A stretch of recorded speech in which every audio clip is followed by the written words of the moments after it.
नमस्कार साथियों, आज हम लोग बात करने वाले हैं यक्ष्मा अर्थात राजक्षमा और या शोष की साध्यता असाध्यता के बारे में पढ़ने वाले हैं।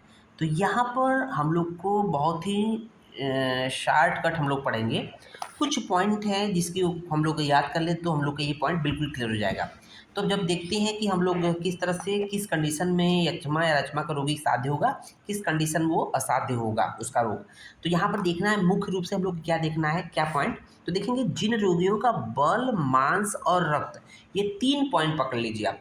बल, मांस और रक्त, एक कंडीशन में क्या होगा कि क्षीण नहीं होता है, दूसरे कंडीशन में क्या होता है कि बहुत ही क्षीण हो जाता है, ठीक है ना। तो यहाँ पर क्या रहा है, बल, अगर कोई राजक्षमा का रोगी है, बलवान है, बल मतलब उस व्यक्ति में बल ज़्यादा है। मांस, उसका जो जो उचित जो मस्कुलर एक तरह से कंपोजिशन है बॉडी में, वो मेंटेन है। और तीसरा है रक्त, अर्थात वो एनीमिक नहीं है, अर्थात क्षीण नहीं हुआ हो। ये तीनों कंडीशन में कह रहा है क्षीण नहीं है। और साथ ही साथ क्या कह रहा है, बलवान है। रोगी क्या है, बलवान है। अगर साथ ही साथ अगर उसमें अरिष्ट के लक्षण उत्पन्न न हुए हो, अरिष्ट के लक्षण मतलब क्या है, अगर किसी को अरिष्ट के लक्षण उत्पन्न होने का मतलब, अरिष्ट मतलब मृत्यु सूचक लक्षण अगर नहीं हुए उत्पन्न।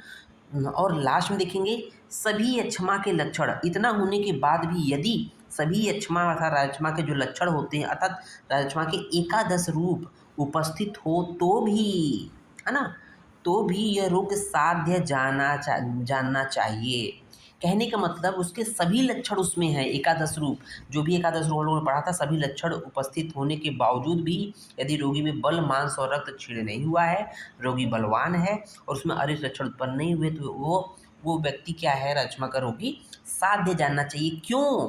क्योंकि बलवान क्योंकि बलवान व मांसादि से उपचित, बलवान व्यक्ति है, मांस आदि जो मांस, बल, रक्त आदि से उपचित मतलब उससे युक्त पुरुष रोग और औषधि के बल को सहन कर सकता है, चाहे वो कितना भी उसमें राजक्षमा के लक्षण उत्पन्न हो। कहने का मतलब ये है, उसमें बल, मांस और रक्त अगर क्षीण नहीं है, वो स्ट्रांग है, तो व्यक्ति साध्य रहेगा, ठीक है ना। ये कंडीशन है साध्यता की। अब दूसरा जो टर्म कंडीशन है वो आपके सामने है कि वो किस कंडीशन में असाध्य होगा।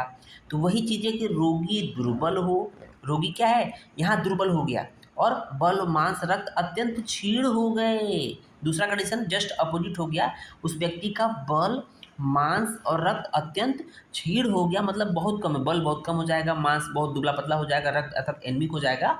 उस कंडीशन में क्या होगा कि यक्ष्मा के लक्षण बहुत कम हो तो भी, अरिष्ट के लक्षण न भी हो तो भी उसे बहुत ही लक्षण वाला और अरिष्ट उत्पन्न हो गया हो, ऐसा समझना चाहिए।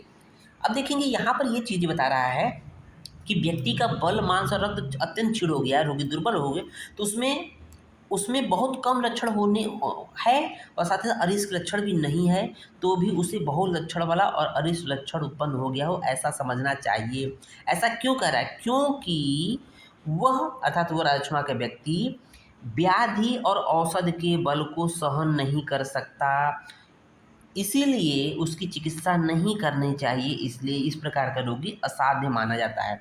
उम्मीद है ये चीज़ें आपको बिल्कुल क्लियर कट हो गया होगा। धन्यवाद।